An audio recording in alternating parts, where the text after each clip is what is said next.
வணக்கங்க.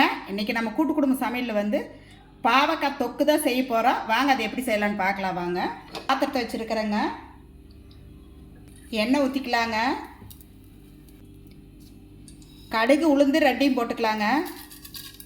பாவக்காய் பாருங்கள், நான் இந்த சைஸ்க்கு வந்து அரிஞ்சு வச்சுருக்கிறேன்.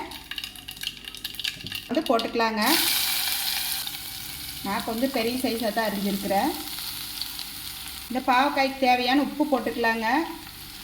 வந்து நல்லா வணங்கி வரட்டுங்க. பாவக்காய் வந்து நல்லா வணங்கிட்டுங்க. தொக்குக்கு வந்து நான் சின்ன வெங்காயம் நல்லா பொடியாக அரிஞ்சு வச்சுருக்கிறேங்க. இதை போட்டுக்கலாம். நறுக்கின பூண்டையும் போட்டுக்கலாங்க. வெங்காயம் பூண்டெல்லாம் இதுலேயே இப்போ நல்லா வணங்கிரும். 2 வரமிளகா 2 பச்சை மிளகாய்ங்க அப்படியே முழுசாக தான் போடுறேன். தலை போட்டுக்கலாங்க. எல்லாமே நல்லா வந்து எண்ணெயில் வணங்கிட்டுங்க. நான் 2 தக்காளி பழம் வந்து பொடியாக அரிஞ்சு வச்சுருக்கிறேன் பாருங்கள். இந்த 2 தக்காளி பழத்தையும் போட்டுக்கலாம். குழம்பு பொடிங்க, மிளகாத்தூள், மஞ்சத்தூளுங்க, இது 3ஐயும் போட்டுக்கலாம். இதுலேயே நம்மளுக்கு வந்து வணங்கி வரணுங்க. தண்ணியெல்லாம் ஊற்றக்கூடாது. போட்டு மூடி வைக்கலாங்க. ஒரு 10 நிமிஷம் எடுத்து பார்த்துக்கலாங்க. பாருங்கள், எண்ணெயிலேயே நல்லா வந்து வணங்கி வந்துட்டுருக்கு பாருங்கள். பாருங்கள் எவ்வளோ நல்லா இருக்குது. வந்து கொஞ்சம் நாம் வந்து புளி ஊற்றிக்கலாங்க. லைட்டாக கொஞ்சம் ஊற்றினா போதும். ஒரு 5 நிமிஷம் தட்டை போட்டு மூடி வைக்கலாங்க.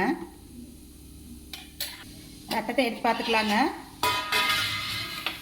அங்கே எவ்வளோ சூப்பராக இருக்குது. வெல்லம் போட்டுக்கலாம். கசப்பு, புளிப்பு, இனிப்புங்க, இது 3 சேர்ந்ததுன்னா சூப்பராக இருக்குங்க. அதனால தான் இந்த கொஞ்சமாக நான் இந்த வெல்லம் போட்டேன்.